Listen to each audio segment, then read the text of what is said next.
JTK TV wishes you a very happy Christmas. The beautiful details of Christmas. Christmas காலத்தில் நாம் சந்தோஷமாக இந்த நாட்களை கொண்டாடும் போது முக்கியமாக பல விஷயங்களை நாம் டீட்டெயில்டாக கவனிக்கிறோம். ஆனால் சில நேரத்தில் இந்த டீட்டெயில்ஸுடைய அர்த்தங்களை அறியாமலேயே நம்ம கொண்டாடிட்டுருக்கோம். இந்த சந்தோஷமான கொண்டாட்டமான நாட்களில் நாம் பார்த்து கொண்டிருக்கும் அறிந்து கொண்டிருக்கும் இந்த டீட்டெயில்ஸை டீட்டெயில்டாக நம்ம புரிஞ்சிக்கிறதுக்கு நிறைய பேர் இந்த தியானத்தில் இன்னைக்கு பங்கு பெற்றிருக்கிறாங்க. கிறிஸ்மஸ் டைம் என்றாலே Christmas carols, Christmas tree, the beautiful gifts என்று பல காரியங்கள் இருக்குது. சில காரியங்களுடைய அர்த்தங்களை நம்ம அறிந்திருக்கிறோம். ஆனால் பல காரியங்களுடைய அர்த்தங்கள், இதற்கு பின்னாடி இருக்கக்கூடிய வேதாகம வசனங்கள், இதெல்லாம் அறியாமல் இருக்கிறோம். நாம் இதை அறிந்து கொள்ள வேண்டும் என்பதற்காக JTK டிவியில் இந்த கிறிஸ்மஸ் தினத்தன்று இந்த தியானம் ஏறெடுக்கப்படுகிறது. இந்த டீட்டெயில்ஸ் எல்லாம் நம்ம டீட்டெயில்டாக தெரிஞ்சுக்கணுங்கிறதுக்காக இன்னைக்கு அநேகர் இந்த நிகழ்ச்சியில் பங்கு பெற்றிருக்கிறாங்க. அவங்க அறிந்ததையும் வேதாங்கத்திலே நமக்கு கற்றுக் கொடுக்கப்பட்டதையும் இன்றைக்கு நம்மோட பகிர்ந்து கொள்றாங்க. 5 காரியங்களை, அதாவது 5 டீட்டெயில்ஸை இன்னைக்கு டீட்டெயில்டா நம்ம தியானிக்க இருக்கிறோம். The shepherds and angels, the earthly parents of Jesus, Mary and Joseph, the gifts on the birth of Christ, Christmas carols மற்றும் கிறிஸ்மஸ் சிம்பிள்ஸ். சரி, முதல் தியானம், அதாவது த ஷெப்பர்ட்ஸ் அண்ட் ஏஞ்சல்ஸ். அந்த நாட்களை சிந்தித்து பார்க்கும்போது ஒருவேளை ஆண்டவருடைய பிறப்பு, இரட்சகருடைய பிறப்பு முதலாவதாக நமக்கு அறிவிக்கப்பட்டது ஷெப்பர்ட்ஸ் அண்ட் ஏஞ்சல்ஸ் மூலமாக. அநேகருக்கு அவர்கள் அறிவித்தார்கள். ஆனால் இந்த ஷெப்பர்ட்ஸை பற்றியும் ஏஞ்சல்ஸை பற்றியும் இன்னும் டீட்டெயில்டாக நம்ம தெரிஞ்சுக்கிறதுக்காக டாக்டர் ரவிச்சந்திரன் எட்வின் அவர்கள் வேதாகமத்தின் வழியாக மேய்ப்பர்களை குறித்தும் தேவ தூதர்களை குறித்தும் என்ன எழுதப்பட்டிருக்கிறது என்பதை நம்முடன் பகிர்ந்து கொள்வார்கள்.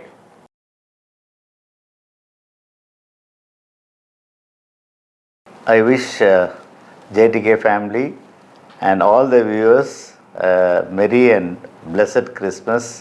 First of all, I thank JTK family for having given me this unique opportunity to be among with you for this wonderful and blessed Christmas. Thank you for the wonderful opportunity you have given me to take a message about Christmas, that is shepherds and angels. மெய்ப்பர்களும் தேவதூதர்களும்.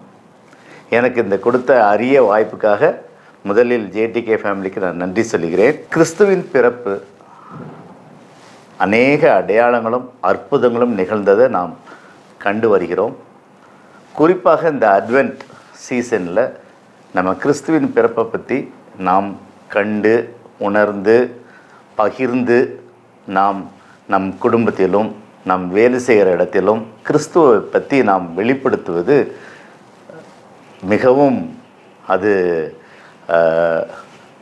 ஒரு blessed டைமாக நமக்கு இருக்க வேண்டும். இந்த advent சீசனுங்கிறது நம்ம இந்த 4 வாரங்கள், அதாவது கிறிஸ்து 25th டிசம்பர்ன்ட்டு நம்ம கிறிஸ்துவின் பிறப்பை நாம் கொண்டாடுறதுக்கு முன்னால் 4 ஞாயிற்றுக்கிழமை அதில் நம்ம அட்வென்ட் சீசனுக்கும், இந்த அட்வென்ட் சீசனில் நிறைய கிறிஸ்மஸ் மெசேஜஸை பற்றி நம்ம மற்றவர்களுக்கு எளிய முறையில் நம்ம சொல்லிக் கொடுக்கறது இந்த கிறிஸ்மஸ் சீசனில் it's really a blessing to me. And எனக்கு கொடுக்கப்பட்ட இந்த பகுதி மெய்ப்பர்களும் தேவதூதர்களும். இதில் நம்ம லூக்கா 2ஆம் அதிகாரத்தில் இதை பற்றி நல்ல விரிவாக நம்ம பார்க்கிறோம். அதாவது அந்த காலத்தில் கிறிஸ்து பிறக்கும் போது உலகம் எங்கும் அகுஸ்துராயனால் எழுதப்பட்ட இந்த குடிமதிப்பு எழுதப்பட வேண்டியது இருந்தது. அப்போது ஜோசஃபும் மேரியும் அவர்கள் ஜோசப் அங்கே டேவிட் ஃபேமிலியில் வந்தனால அவர்கள் வந்து யோசேப்பும் தான் தாவீது வம்சத்தானும் குடும்பத்தானுமாய் இருந்தபடினாலே தனக்கு மனைவியாக நியமிக்கப்பட்டு கர்ப்பவதியான மரியாளுடன் குடி மதிப்பு எழுதும்படி கலிலேயா நாட்டில் உள்ள நாசரேத்தூரில் உள்ள யூதேயா நாட்டில் உள்ள பெத்லஹேம் என்ற தாவீதின் ஊருக்கு இருவேரும் போகிறார்கள். அவ்விடத்திலே அவர்கள் இருக்கையில் அவர்களுக்கு பிரசவ காலம் நேரிட்டது. அவள் தன் முதல் பேரான குமாரனை பெற்று சத்திரத்தில் அவர்களுக்கு இடமில்லாதபடியினால் பிள்ளைகளை துணிகளில் சுற்றி முன்னணியில் கிடத்தினாள்.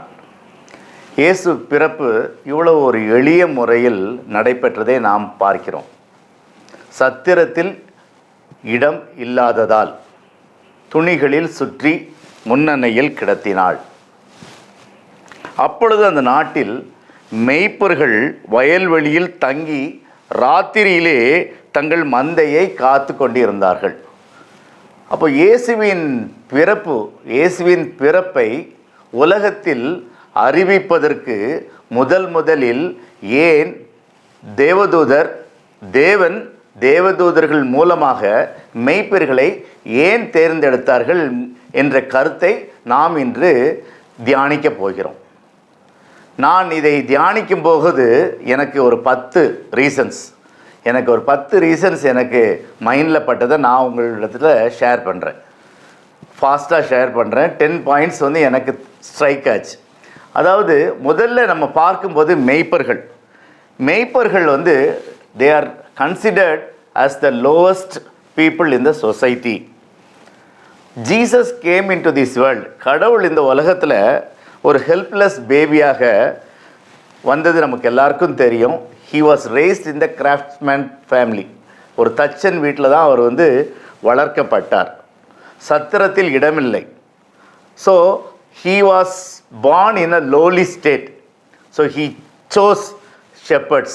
ஸோ ஷெப்பர்ட்ஸை வந்து அவங்க வந்து அந்த மெசேஜை வந்து பாட்டம் ஆஃப் த சொசைட்டி தான் நம்ம ஷெப்பர்ட்ஸை நம்ம நினைப்போம். அப்போ அவர்களுக்கு இந்த செய்தியை முதல்ல கூறுவது தாழ்மை உள்ளவனிடத்தில் முதலில் தேவன் அன்பாக இருக்கிறாருங்கிற முதல் பாயிண்ட் எனக்கு ஸ்ட்ரைக் ஆச்சு. என் நினைவுகள் உங்கள் நினைவுகள் அல்ல, உங்கள் நினைவுகள் என் நினைவுகள் இல்லைன்னு சொன்னது போல் அவருடைய கிறிஸ்து பிறப்பு முதலில் ஒரு தாழ்த்தப்பட்டவனுக்கு தெரியப்படுத்தும் போது அவன் இந்த உலகத்தில் இந்த செய்தி முழுவதும் பரப்பப்படும் என்பது அது ஒரு முதல் கருத்தாக நான் நினைக்கிறேன். ரெண்டாவது, to begin the process of salvation.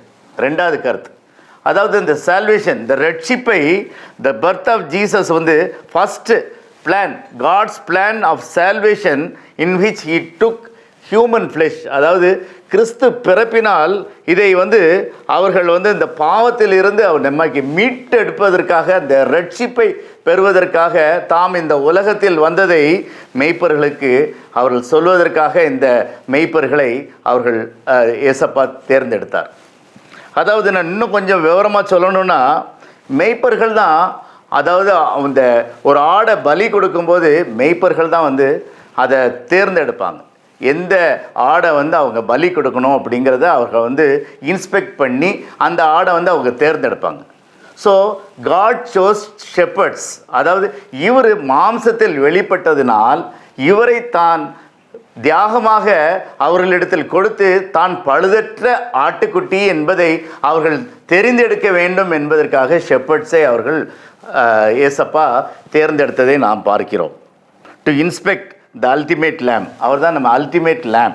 அடுத்த காரியம் என்னவென்றால், அவ்வேளையில் கர்த்தருடைய தூதன் அவர்களிடத்தில் வந்து நின்றான். கர்த்தருடைய மகிமை அவர்களை சுற்றிலும் பிரகாசித்தது. அவர்கள் மிகவும் பயந்தார்கள். தே வர் அமேஸ்ட் அண்ட் டெரிஃபைட். ஒரு நல்ல செய்தியை தேவதூதர்கள் கூறும் பொழுது ஒரு நடுக்கம் அவர்களிடத்தில் ஏற்படுகிறது.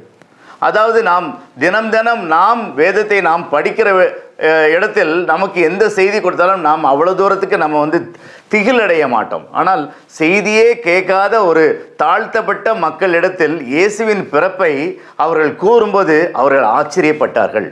They were just amazed and terrified. So அந்த மாதிரி ஒரு மன பக்குவம் நமக்கும் இயேசுவின் செய்தியை நாம் கேட்கும்போது இது நமக்கும் அது வர வேண்டும் என்ற எண்ணம் எனக்குள் வந்தது. தேவதூதன் அவர்களை நோக்கி, பயப்படாதிருங்கள், இதோ எல்லா ஜனத்துக்கும் மிகுந்த சந்தோஷத்தை உண்டாக்கும் நற்செய்தியை உங்களுக்கு அறிவிக்கிறேன் என்றார்கள். வயல்வெளியில் அவர்கள் முழித்திருந்தார்கள். Shepherds were always awake in the night. அப்போ இந்த தேவதூதனின் பிறப்பு ஒரு முழித்திருக்கும் மெய்ப்பர்களிடத்தில் முதலில் அறிவிக்கப்பட்டது. ஏனென்றால் அவர்கள் எப்பொழுதும் அவர்கள் விழிப்புணர்வுடன் இருந்தார்கள். அந்த செய்தியை அவர்கள் கேட்டவுடன் அவர்கள் மிகவும் மகிழ்ந்தார்கள். They overflowed with joy. They were overflowing with joy after seeing அந்த செய்தியை கேட்டவுடன். முதல் கேரல்ஸ் அப்போதான் பாடப்பட்டது. 2 முக்கியமான கேரல்ஸ் அந்த டைமில் தான் நமக்கு எழுதப்பட்டது. வைல்ட் ஷெப்பர்ட்ஸ் மற்றும் ஹார்க் த ஹெரால்ட் ஏஞ்சல் சிங். அந்த ஏஞ்சலுடைய கேரல்ஸ் அப்பொழுது தான் பாடப்பட்டது. நம்ம எல்லாத்துக்கும் தெரியும், அந்த பரமசேனையின் திரள் அந்த தூதனுடனே தோன்றி, உன்னதத்தில் இருக்கிற தேவனுக்கு மகிமையும் பூமியிலே சமாதானமும் மனுஷர் மேல் பிரியமும் உண்டாவதாக என்று சொல்லி தேவனை துதித்தார்கள். தேவதூதர்கள் வேதாகமத்தில் அவர்கள் காட்ஸ் மெசஞ்சராக இருந்தார்கள். நல்ல செய்திகளை கொண்டு வர்ற மக்களாக இருந்தார்கள். இதே 2ஆம் அதிகாரத்தில் தேவதூதர்களை பற்றி நாம் 3 இடத்தில் பார்க்கிறோம். இயேசுவின் பிறப்பை, இயேசு பிறப்பதற்கு மரியாளை சூஸ் பண்ணுவதற்கு முதலில் தோன்றி அவரிடம் சொன்னது கேப்ரியல் என்ற தூதன். மரியாளே, பயப்படாதே, உன்னிடத்தில் இருக்கும் பிள்ளை பரிசுத்தமானது. முதலில் சொல்லப்பட்டது அந்த ஏஞ்சலா, அந்த தேவதூதரால். 2வது செய்தி சகரியாவிடம் யோவான் பிறப்பை பற்றி சொன்னது முதலில் சொன்னது தேவதூதன். 3வது அதே கேப்ரியல் தான் என்று, ஆனால் பைபிளில் அந்த கேப்ரியல் என்று எழுதப்படவில்லை.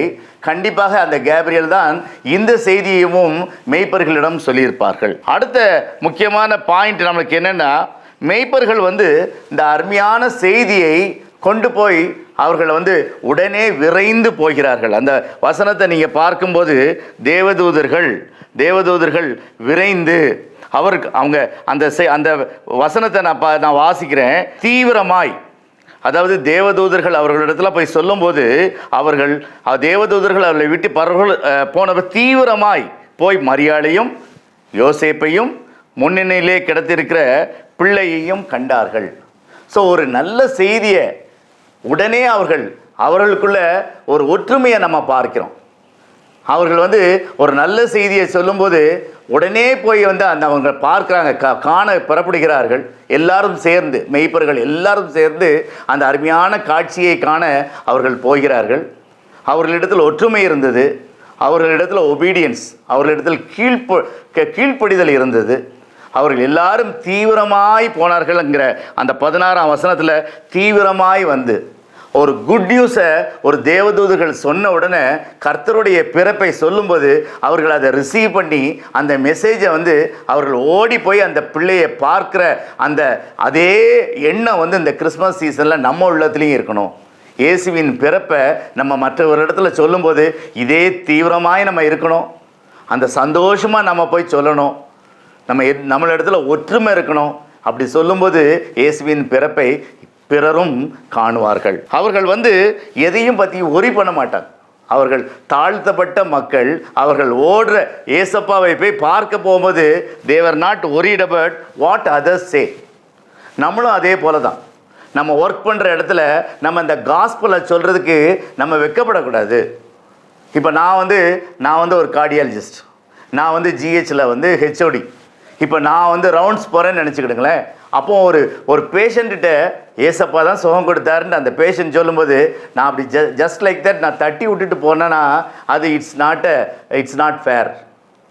நான் அந்த செய்தியை ஒரு பேஷண்ட் அப்படி சொல்லும்போது மெய்யாகவே ஏசப்பா தான் உனக்கு சுகம் கொடுத்தாருன்ட்டு நான் சொல்லும்போது என்னை சுற்றி ஒரு 40 பேர் என் கூட ரவுண்ட்ஸில் இருப்பாங்க, அவர்களும் அதை கேட்பாங்க. ஸோ அங்கே தான் க்ளோரிஃபை பண்ணுறோம். ஏசப்பாவுடைய பிறப்பை, ஏசப்பாவுடைய மகிமையை, ஏசப்பாவுடைய வியப்பை நம்ம மற்றவர்களிடத்துல அந்த பரப்புவதற்கு நம்ம மற்றவர்களை சுற்றி நம்ம பார்க்கக்கூடாது. நம்ம வந்து அந்த செய்தியை சந்தோஷமாக சொல்கிறத ஏசப்பா நம்மளை பார்த்துக்கிட்டு இருப்பார். நம்மளை மெய்ப்பர்களாக நம்மளை பயன்படுத்துவது ஏசப்பா. நம்ம ப்ரொஃபஷன், ஒவ்வொருத்தரும் ஒவ்வொரு ப்ரொஃபஷனில் இருக்கோம். அந்த ப்ரொஃபஷனில் நம்ம வந்து ஏசப்பாவை மகிமைப்படுத்துவது மிகவும் முக்கியமாக கருதுவது நான் இஷ்டப்படுகிறேன். அதற்கப்புறம் மேஜர் பேட்ரியாக்ஸ், அதாவது நம்ம பைபிளில் பார்க்கோம், மோசஸ் பார்க்கோம், ஏப்ரஹாம் பார்க்கோம், ஈசாக்கு பார்க்கோம், யாக்கோபு பார்க்கோம், தாவீது பார்க்கோம். இந்த அவ்வளோ பேரும் அவங்க பார்ட் ஆஃப் லைஃப்பில் ஷெப்பர்ட்ஸாக தான் இருந்தாங்க. அவங்க மேபி மோசஸ் வந்து அந்த மோசஸுடைய லைஃப் வந்து அந்த எகிப்திலேருந்து அடிமைப்பட்ட மக்களை கானானுக்கு கொண்டு போனார். That is is main job. But அவரை ஏசப்பா சூஸ் பண்ணும்போது அவர் வந்து ஒரு மெய்ப்பனாக தான் இருந்தார்.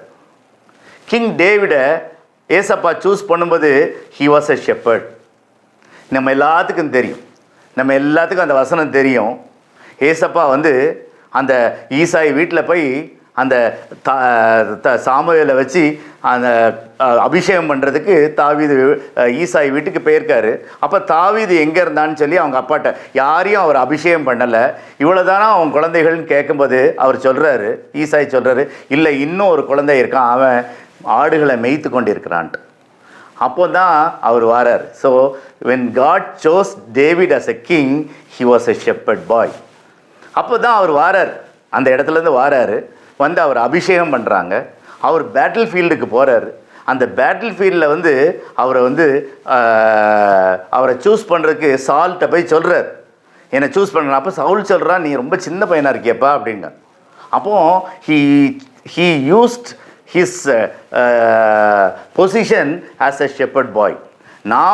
நான் மெய்ப்பனாக இருக்கும்போது ஒரு விசை ஒரு சிங்கத்தையும் ஒரு விசை ஒரு கரடியையும் நான் அடித்து நொறுக்கினேன். அப்படி நொறுக்கின எனக்கு இந்த விருத்த சேதனம் இல்லாத ஒரு பெலிஸ்தியனும் ஒரு சாதாரண மனுஷன் தானே. ஸோ அவனுக்கு வந்து அந்த ஷெப்பர்டாக இருந்து அவன் எவ்வளவு அவன் ஒர்க்கில் அவன் சின்சியராக இருந்தான் அப்படிங்கிறத அவன் வெளிப்படுத்தினதை அந்த நம்ம பார்ப்போம் டேவிட். அப்போ அந்த சின்சியரிட்டி வந்து அந்த ஷெப்பர்ட்ஸ்க்கு தான் இருக்குது. அந்த ராத்திரியில் அவங்க வந்து அவேக்கனாக இருந்து அந்த மந்தையில் ஒரு சின்ன ஆடு கூட தொலையாதபடி அவர்கள் பார்த்து அந்த இரவு முழுவதும் அவங்க காத்துட்ருக்கிறது தேவன் பார்க்க. அதான் தாவீது சொல்கிறான் 23ஆம் சங்கீதத்தில், த லார்ட் இஸ் மை ஷெப்பர்ட். தேவனும் அதே தான் சொல்கிறான், ஐ ஆம் த குட் ஷெப்பர்ட். யோவானில் ஏசப்பா சொல்கிறாரு, ஜான் 10:11-14 சொல்கிற, நானே நல்ல மெய்ப்பர். Jesus himself is our shepherd. So நம்ம வந்து ஒரு மெய்ப்பரை பற்றி பார்த்தோம், மெய்ப்பரை பற்றி நல்ல விஷயங்களை பார்த்தோம்.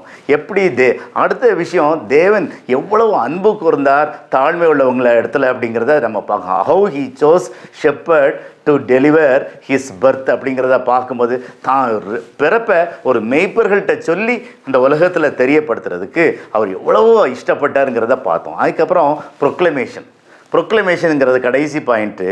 மெய்ப்பர்கள் அந்த செய்தியை கேட்ட உடனே ரொம்ப ஆவலாக ஓடி போய் அந்த வசனத்தை நம்ம பார்க்கோம்.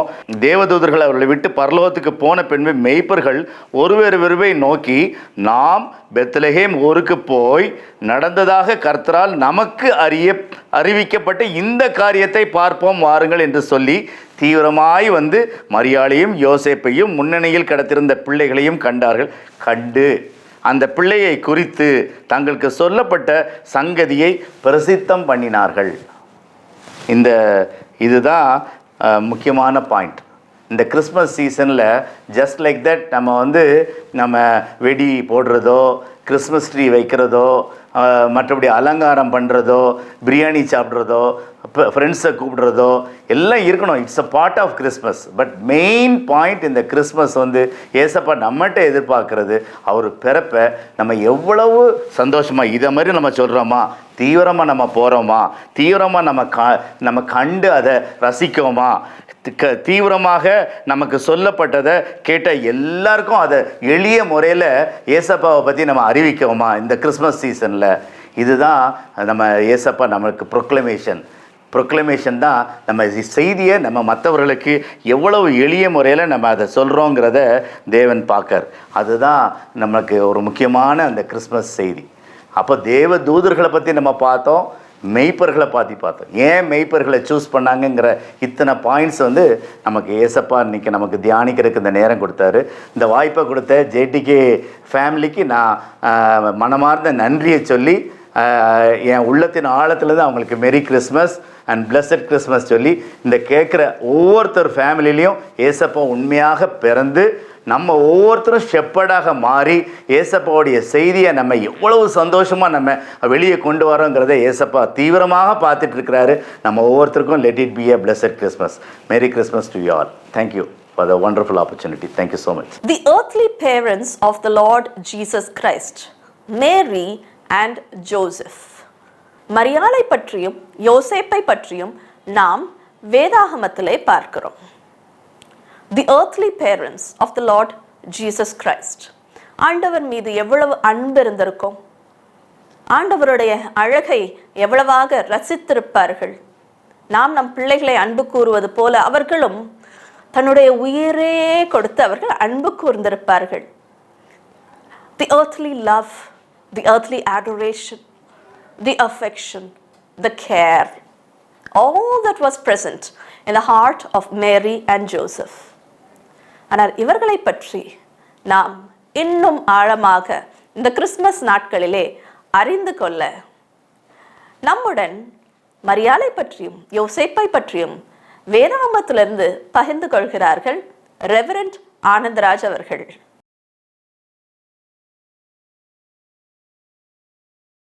இந்த அற்புதமான வாய்ப்பை கொடுத்த ஜேடிகே தொலைக்காட்சி நிறுவனத்துக்கு நன்றி சொல்லி இயேசு கிறிஸ்துவின் நாமத்தினால உங்கள் ஒவ்வொருவரையும் வாழ்த்துகிறேன். இந்த அற்புதமான கிறிஸ்து பிறப்பின் திருநாளில் இந்த பிறந்த ஆண்டவருடைய நாமத்தினால உங்களை வாழ்த்தி வரவேற்கிறேன். இந்த நாளில் சகோதரி சொன்ன விதமாய் இயேசு கிறிஸ்துவுடைய பெற்றோர்களை குறித்து நாம் சற்றே ஆராயும்படியாக வந்திருக்கிறோம். ஏனென்றால் இயேசு கிறிஸ்துவுடைய பெற்றோர்களை குறித்து மக்கள் நடுவில் ஒரு தெளிவற்ற அல்லது தவறான புரிதல்கள் இருப்பதால் இதை கொஞ்சம் ஆழமாகவே கவனிக்கும்படியாக விரும்புகிறேன். முதல் காரியமாக இயேசுடைய வளர்ப்பு தந்தையாய் இருந்த யோசேப்பை குறித்து பார்க்கலாம். இயேசு கிறிஸ்துடைய வளர்ப்பு தந்தையாகிய, அதாவது மரியாளுக்கு கணவராய் நியமிக்கப்பட்ட அந்த யோசேப்பு, இந்த யோசேப்பு ஒரு அற்புதமான ராஜ வம்சத்தில் பிறந்தவன். ஏறக்குறைய 15 ராஜாக்கள் இவனுடைய வம்சத்தில் வந்தவர்கள். தாவீது முதற்கொண்டு 15 ராஜாக்கள் இவருடைய வம்சத்தில் வந்தவர்கள். இவன் அப்படிப்பட்ட ராஜ வம்சத்தில் பிறந்தவன். இவன் இந்த யோசேப்பு ஏதோ ஒரு சாதாரண மனுஷன் அல்ல. முதல்ல நாம் அதை தெளிவாக புரிந்து கொள்ள வேண்டும். ஏனென்றால் கிறிஸ்மஸ் என்று சொன்ன உடனே முதலாவது வருவது கந்தை துணி. அந்த கந்தை துணி எங்கேருந்து வந்ததோ எனக்கு தெரியாது. ஆனால் கிறிஸ்மஸ் என்று சொன்னாலே கந்தை தான் ஞாபகம் வருகிறது. ஆனால் வேத வாக்கியம் மிக தெளிவாக இயேசு கிறிஸ்துவுடைய இந்த ஜீனியாலஜி என்று சொல்லப்படுகிற அந்த வம்ச வரலாறை குறித்து பேசும்போது மகாபெரிய ஐஸ்வர்யவான்கள் ராஜாக்களும் அங்கே இருந்திருக்கார்கள். இயேசுடைய வளர்ப்பு தந்தையாகிய யோசேப்பு அவர் ஒரு ராஜ வம்சத்தில் பிறந்தவர், ராஜ வம்சத்தில் வந்தவர். இந்த யோசேப்பு குறித்து எழுதும்போது அவர் ஒரு தச்சன் என்று எழுதப்பட்டிருக்கிறது தமிழில். தச்சன் என்று எழுதப்பட்ட உடனே ஏதோ உளியும் சுத்தியல் வைத்து கொண்டு எங்கேயாவது ஒரு வேலை கிடைக்குமா என்று சொல்லி ஒரு கிழிந்த ஜோல்னா பையை போட்டுட்டு எங்கேயோ போகிற மாதிரி இல்லை. அதை ஒரு மொழிபெயர்ப்பு பிடிச்சது ஆர்கிடெக்டன், டெக்டன் ஆர் ஆர்கிடெக்டன் சொல்லு. அதாவது சிறந்த கலை நிபுணர் அல்லது தலைமை கலை நிபுணர். ஆர்கிடெக்டன் அப்படின்றால் தலைமை நிபுணர். ஒரு மொழிபெயர்ப்பு இப்படி சொல்கிறது, அவர் கப்பல் கட்டுகிறவராக இருந்திருக்க வேண்டும். He could be a ship builder.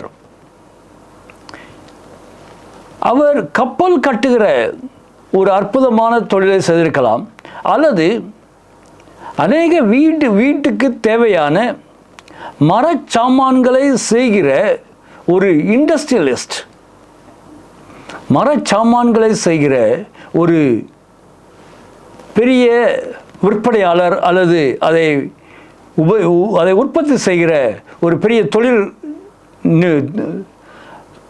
நிபுணர் அவர், அல்லது தொழில் அதிபர், சரியாக சொன்னால் ஒரு தொழில் அதிபர். இப்படிப்பட்ட ஒரு மனுஷன் தான் யோசேப்பு. சரி, இப்போது அவருடைய தாய் ஆகிய மரியாளை குறித்து பார்த்தால், இந்த தாய் இவள் ஒரு மிகவும் அழகாய் நேர்த்தியாய் வளர்க்கப்பட்ட ஒரு இளம் பெண். மரியாளை குறித்து சொன்ன உடனே ஏதோ ஒரு 20 அல்லது 25 வயது பெண் அல்ல. வேத வல்லுநர்கள் சொல்கிறார்கள், ஒருவேளை அவளுக்கு அந்த வயதில் 13 அல்லது 14 வயது இருக்கக்கூடும், அவ்வளவுதான். ஏனென்றால் அந்த நாம் இதை யூத கலாச்சாரத்துக்கு போக வேண்டும். யூத கலாச்சாரத்தில் பெண் பிள்ளைகள் அந்த நாட்களில் மிக சிறிய வயதில், அவர்கள் வயது வந்த உடனே அவர்களுக்கு அவர்களை இன்னொரு ஆண் மகனுக்கு நிச்சயம் செய்து விடுவார்கள். மிக சீக்கிரமாக அவர்கள் திருமணம் செய்து பிள்ளைகளை பெற்றுக்கொள்வது அது அவருடைய வழக்கமாக இருந்தது. அது யூத வழக்கம் மாத்திரமல்ல, ஏன் நம்முடைய நாட்டிலும் சில சந்ததிகளுக்கு முன்பாக நாம் பார்த்தோமானால் நம்முடைய சந்ததிகள் அப்படித்தானே இருந்தது. ஆக மரியாள் ஏதோ ஒரு பெரிய மிகவும் வயது முதிர்ந்த பெண் அல்ல, இளம் பெண், மிக சின்ன பிள்ளை. இந்த மரியாள் இந்த மரியாளை குறித்து பேசும்போதும் வேத வல்லுநர்கள் இந்த விதமாக சொல்கிறார்கள், இந்த மரியாளும் தாவீதின் வம்சத்தில் வந்தவள் தான். லூக்கா எழுதும்போது தாவீதின் வம்சத்திலிருந்து நாத்தான் வேலை குறிப்பிட்டு அந்த வம்சாவளி நாத்தான் வேலிலிருந்து போகிறது. வேத வல்லுநர்கள் இது மரியாளுடைய வம்சாவளி. ஏனென்றால் லூக்கா இவர் யூதன் அல்ல, அவர் பெண்களை மையமாக கொண்ட அப்படிப்பட்ட ஒரு கலாச்சாரத்திலிருந்து வந்தவர். இன்றுமே பார்த்தீர்களானால் நம்முடைய தேசத்தில் நமக்கு அருகாமையில் இருக்கிற கேரள மாநிலத்தில் பெண்களுக்குத்தான் உரிமை உண்டு என்று சொல்கிற ஒரு சமூகம் உண்டு. அந்த சமூகத்தில் ஆண்களுக்கு பிரதானமான பெயரோ அல்லது சொத்தோ போகாது, அங்கே பெண்கள் வம்ச வழியில் அது போகிறது.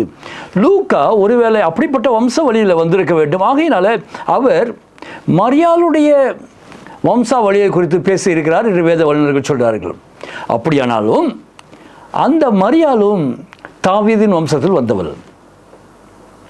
தாவீதிலிருந்து நாத்தான் வேல் அப்படியே தொடர்ந்து போகிறது. யோசேப்பு தாவீதுடைய குமாரன் சாலமோன், இப்படியாக இந்த வம்சாவளியில் வந்தவர். ஆக இருவருமே ராஜ வம்சத்தில் பிறந்தவர்கள். ஒருவேளை நீங்கள் கேட்கலாம், இவர்கள் ராஜ வம்சத்தில் பிறந்திருந்தார்களானால் ஏன் மாட்டுத் தொழுவத்தில் பிறக்க வேண்டும்? நிச்சயம் இந்த கேள்விக்கு மிக சுலபமாக விடை சொல்ல முடியும். அந்த சூழ்நிலை ஒரு பெரிய பரபரப்பான சூழ்நிலை. அநேகர் தங்களுடைய சொந்த ஊருக்கு வர வேண்டும். இப்பொழுது ஒரு வித்தியாசமான, இதுவரை இல்லாத ஒரு குடிமதிப்பு எழுதப்படுகிறது. நான் இதை ஒருவேளை கோவை பட்டணத்தில் இருப்பதனால, இந்த கோவை பட்டணத்தில் சில வருடங்களுக்கு முன்பாக ஒரு பெரிய மாநாடு ஒன்று அரசாங்கத்தால் நடத்தப்பட்டது. அந்த செம்மொழி மாநாடு இங்கே நடத்தப்படும் போது எல்லா விடுதிகளும், அல்லது எல்லா ஹோட்டல்ஸ் எல்லாம் ஃபுல்லாகிடுச்சு பாருங்கள். எதுவுமே காலி இல்லை. திருமண மண்டபங்கள் பள்ளிகள் எல்லாவற்றிலும் ஜனங்கள் தங்க வைக்கப்பட்டார்கள். எல்லாம் திருமண மண்டபங்கள் இப்பொழுது ஒரு விடுதியைப் போல படுக்கைகள் வைத்து அது மாற்றப்பட்டது. அல்லது ஒரு சில இடங்களில் நான் கேள்விப்பட்டது, எவ்வளோ தூரத்துக்கு அதிகாரப்பூர்வமான காரியமோ தெரியாது, சில மருத்துவமனைகள் கூட தங்கும்படியாக மாற்றப்பட்டது என்று சொல்லி நான் கேள்விப்பட்டேன். அது எவ்வளோ அதிகாரப்பூர்வமானது என்று தெரியாது. ஆனால் ஒருவேளை இது மாற்றப்பட்டிருந்தால் நிச்சயம் அது மாற்றப்பட்டிருக்கக்கூடும். அப்படியானால் இதே போன்ற ஒரு சூழ்நிலை தான் அந்த நாளிலும் இருந்திருக்கிறது. இவர்கள் ஏழையாக இருந்ததுனால, இவர்கள் ஒன்றும் இல்லாதவர்களாக இருந்ததுனால அவர்கள் மாட்டுத் தொழுவதற்கு போகவில்லை. அங்கே இடமில்லை. மிக தெளிவாக வார்த்தை சொல்கிறது, சத்திரத்தில் இடமில்லாது இருந்தபடியால், சத்திரத்தில் எல்லாம் ஃபுல், எங்கே இடமில்லை. இடமில்லாதபடினால் அங்கே அந்த அவுட் ஹவுஸ் மாட்டுத் தொழுவம் இவர்களுக்கு ஒரு தங்குகிற இடமாக அது மாற்றப்பட்டிருக்கிறது. அங்கே அவர்கள் தங்கியிருக்கிறார்கள். வேதாகமத்தில் எங்கேயும் அவர் கந்தையில் சுற்றப்பட்டார் என்று எழுதப்படவில்லை. துணிகளில் சுற்றப்பட்டு முன்னணியில் கிடத்தியிருக்க காண்பீர்கள். ஆக இது மிக தெளிவாக இயேசு கிறிஸ்து அவர் ஏதோ ஒரு பிச்சைக்காரனாய் ஒன்றும் இல்லாதவராய் அவர் பிறக்கவில்லை. அவருடைய பெற்றோர்களும் ஒன்றும் இல்லாதவர்கள் அல்ல. அவர்கள் நிச்சயமாய் ஒரு மரியாதையான குடும்பத்தில் பிறந்தவர்கள்.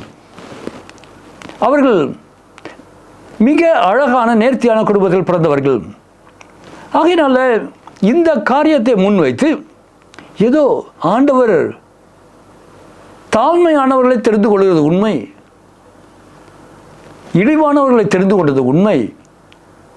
அதற்காக வீட்டில் எனக்கு இருக்கிற பிள்ளைகளில் ஒன்றும் உதவாதவனை தேவனுக்கு கொடுக்கலாம் என்று எண்ண முடியாது. அவர் மிக அழகானவர்களை, மிக நேர்த்தியானவர்களை தெரிந்திருக்கிறார். இன்னும் காரியம் கேட்கலாம். அப்படியானால் இவர் ராஜ வம்சத்தில் பிறந்தவரானால், இவர்கள் ராஜ வம்சத்தினால் ஏன் ஏரோதின் அரண்மனைக்கு போயிருக்கலாமே? நிச்சயமாய் போயிருக்கலாம். ஆனால் ஒரு காரியம், ஏரோது he was appointed king. அவர் நியமிக்கப்பட்ட ஒரு மன்னன், அவ்வளவுதான். அவர் ரோம சக்கரவர்த்தியால் நியமிக்கப்பட்ட ஒரு மன்னன், அவ்வளவுதான். ரோம சக்கரவர்த்தி எப்போது வேண்டுமானாலும் நீக்கலாம். ஒரு ராஜாதி ராஜா இந்த ஒரு நியமிக்கப்பட்ட ஒரு ராஜனுடைய தயவில் பிறக்க வேண்டிய தேவை அவருக்கு இல்லை. மாறாக உங்களையும் என்னையும் அவர் ராஜாக்களாக்கி நீங்களும் நானும் அவரை காணும் வண்ணமாக முன்னணியில் பிறந்தார். ஆக இந்த காரியத்தை நாம் தெளிவாக அறிந்து கொள்ளலாம். யோசேப்பு தாவீது எனும் மன்னனுடைய வம்சத்தில் பிறந்தவர். இவர் மிக அற்புதமான ஒரு தொழில் அதிபர். இவர் மிக நேர்த்தியாக தன்னுடைய யூத பாரம்பரியத்தில் மிக அழகாய் வளர்க்கப்பட்டவர். அது மாத்திரமல்ல, இந்த மனிதன் மிக நீதிமான் என்று கர்த்தருடைய வார்த்தை சொல்கிறது. அவர் நீதிமான். ஏனென்றால் யாரையும் காயப்படுத்தாத ஒரு அற்புதமான மனிதனாக இருந்திருக்கிறார்.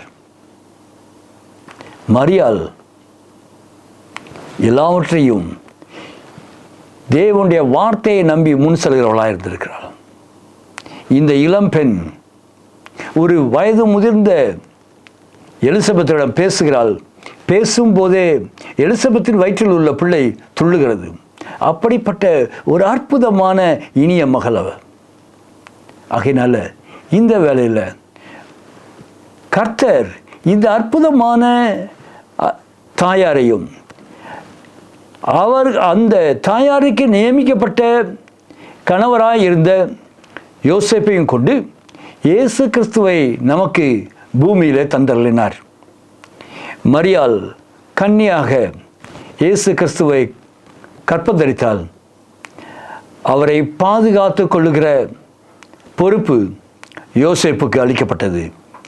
சொல்லப்போனால் அவரை பாதுகாக்கிற பெரிய சிலாக்கியம் யோசேப்புக்கு அருளப்பட்டிருந்தது. ஆகையினால யோசேப்பு அதை மிக அற்புதமான தருணமாய் சிலாக்கியமாய் எண்ணி அதை நேர்த்தியாய் செய்தார் என்று பார்க்கிறோம். அவர் ஒரு நாளும் ஒரு நாளும் இதை குறித்து தவறாய் எண்ணவும் இல்லை, பேசவும் இல்லை. அப்படிப்பட்ட எந்த பதிவுகளும் இல்லை. ஆகையினால இவர்கள் நமக்கு அற்புதமான முன்னோடிகளாய், முன்மாதிரிகளாய் இருக்கிறார்கள். இன்றைக்கு இந்த கிறிஸ்மஸ் நாளில் இந்த அற்புதமான வார்த்தையை உங்களுக்கு சொல்லி, இவர்கள் நமக்கு எப்படி முன்மாதிரிகளாக இருக்கிறார்களோ அப்படியே இயேசு கிறிஸ்து நம் வாழ்விலும் இருக்கும்போது நாம் யாரையும் காயப்படுத்துகிறவர்களாய் இராதபடிக்கு அநேகரை அணைத்துக் கொள்கிறவர்களாய், மென்மையாய் பேசி, அநேகருடைய வாழ்வில் நன்மையை பேசி வாழ்க்கையை கட்டுகிறவர்களாய் இருப்போமாக. கர்த்தர் உங்களோடு இருப்பாராக. இந்த சில இன்ஃபர்மேஷன்ஸ் உங்கள் வாழ்க்கையில் மிகவும் பயனுள்ளதாக இருக்கும் என்று நம்புகிறேன். கர்த்தர் உங்களை ஆசீர்வதிப்பாராக. மறுபடியுமாக கிறிஸ்மஸ் வாழ்த்துக்களை உங்களுக்கு கூறிக்கொள்கிறேன். கர்த்தர் உங்களோடு இருந்து உங்களை ஆசீர்வதிப்பாராக. Amen, amen, amen. Christmas carols. Carols இல்லாமல் கிறிஸ்மஸ் உண்டா? நவம்பர் மாதத்துலேருந்தே கிறிஸ்மஸ் கேரல்ஸை தான் நம்ம கேட்டுகிட்டே இருக்கோம். நம்ம ஜேடிகே டிவியில் கூட கிறிஸ்மஸ் சாங்ஸ், கிறிஸ்மஸ் நிகழ்ச்சிகள் என்று எப்பொழுதும் கிறிஸ்மஸ் பாடல்கள். இந்த பாடல்கள் கேட்ட உடனே ஆண்டவருடைய பிறப்பை நாம் தியானிக்க ஆரம்பிக்கிறோம், ரசிக்க ஆரம்பிக்கிறோம், கொண்டாட காத்திருக்கிறோம். கேரல்ஸ் இல்லாமல் கொண்டாட்டம் ஏது? ஆனால் இந்த கேரல்ஸ் இது எப்பொழுது ஆரம்பித்தது? எதற்காக இந்த கேரல்ஸ்? எதற்காக இந்த கொண்டாட்டம், இந்த சந்தோஷம், இந்த பாடல்கள்? The history behind Christmas carols. Christmas carols பற்றி இன்னும் ஆழமாக நாம் அறிந்து கொள்ள நம்மிடம் இந்த தியானத்திலே பங்கு பெற வருகிறார் மிஸ்டர் விக்டர் துரை அவர்கள்.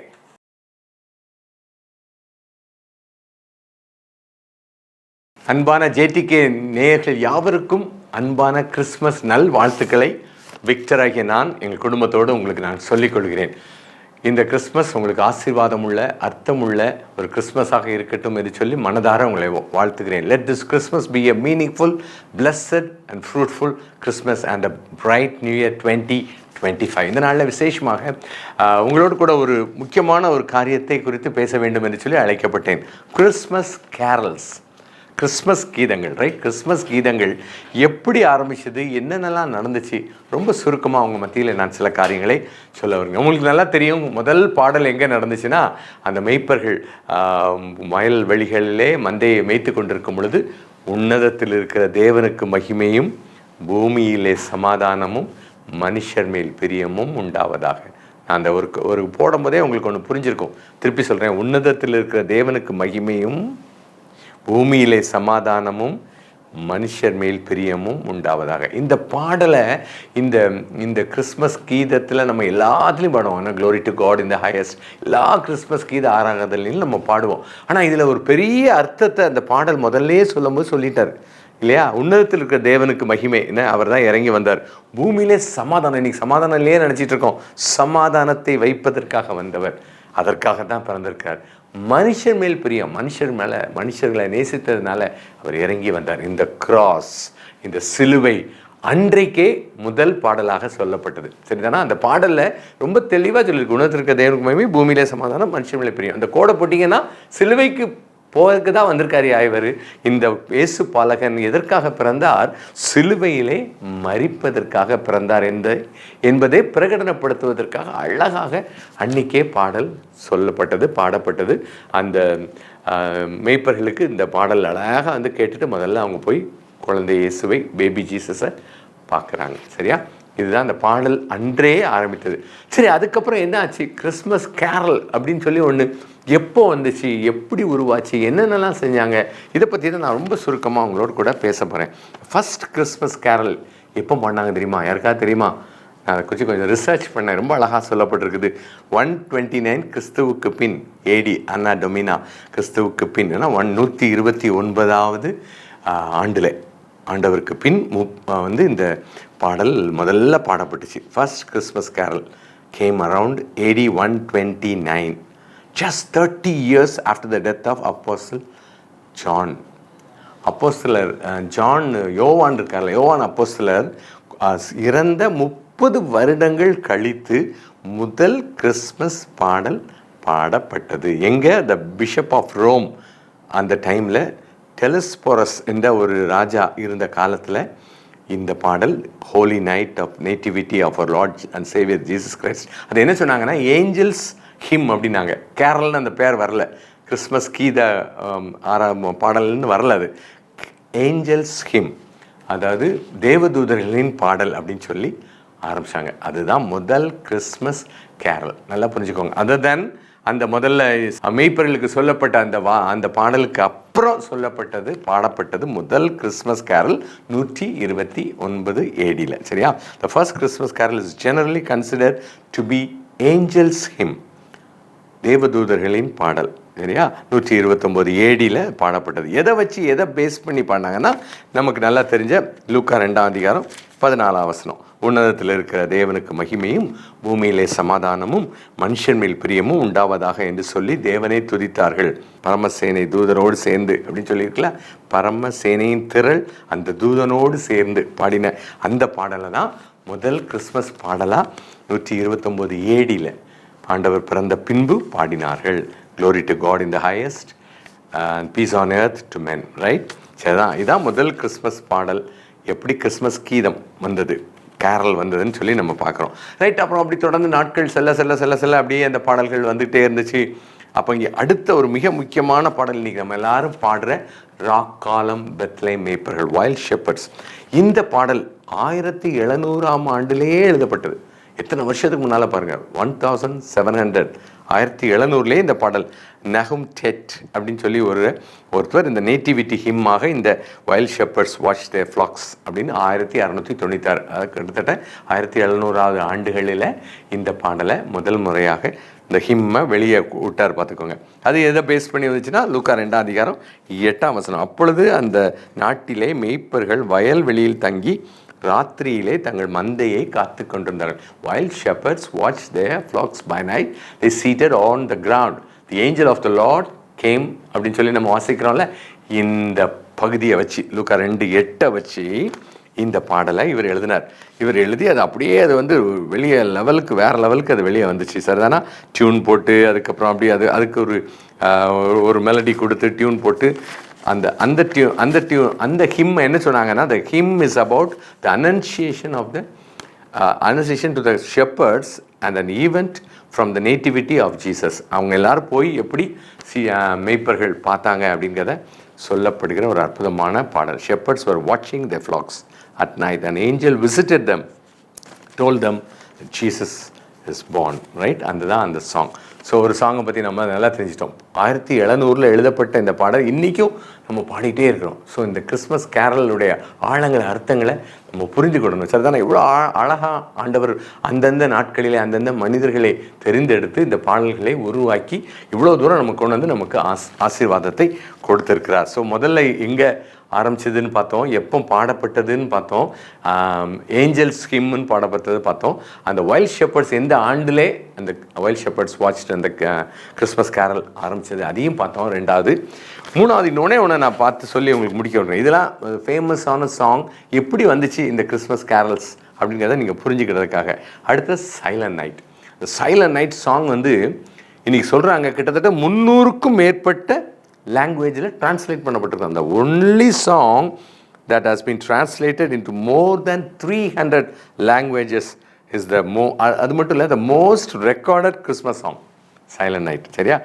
இது எப்படி வந்துச்சு, இது என்னாச்சு, இது ஒரிஜினலி யார் எழுதுனாச்சுன்னா மோர் அப்படின்னு சொல்கிற ஒரு தேவ மனிதர் 1816ஆம் ஆண்டில் எழுதினார். பாடலை எழுதிட்டார், டியூன்லாம் போடலை. அவருடைய ஸ்கூல் டீச்சர் கிரப்பர் அப்படிங்கிற ஒரு ஸ்கூல் டீச்சர் இதை பார்த்து ரொம்ப அழகாக, அவருக்கு ரொம்ப ஃப்ரெண்டு, மோருக்கு ரொம்ப ஃப்ரெண்டு. ஸோ 2 பேரும் உட்காந்து இந்த பாட்டை எழுதி முடித்தோடனே அவர்கிட்ட கொடுத்தோடனே இது போயம் டு மியூசிக்கை நான் ஆக்குறேன், இது போயம் மாதிரி இருக்குது, இதை நான் மியூசிக் ஆக்குறேன்னு சொல்லி ஒரு மிட் நைட் மாஸுக்காக அந்த நாட்களில் 1816ஆம் ஆண்டில் அழகாக இந்த பாடல் ஒரு நைட் சர்வீஸில் அக்கம்பனிடு பை சிம்பிள் கிட்டார். எனக்கு ரொம்ப பிடிச்சிருந்துச்சி இந்த வார்த்தை. ஏன் தெரியுமா? நான் பெரிய சின்னதுலேருந்தே கிட்டார் வாசிக்கிறேன். இந்த ஒரே கிட்டாரில் வச்சு சைலண்ட் நைட் வாசிருக்கிறாங்க. முதல்ல கிட்டார் தான் அதுக்கப்புறம் தான் அதுக்கு இப்போல்லாம் வேறு லெவலில் மியூசிக் போயிட்டுருக்குது. சரியா? சைலண்ட் நைட்டை வேறு ஸ்டைலில் கூட பாடுறாங்க. ஓகே, இந்த சைலண்ட் நைட்டு 1816ஆம் ஆண்டு மோர் எழுதினார். கிரப்பர் அதற்கு மியூசிக் பண்ணார்.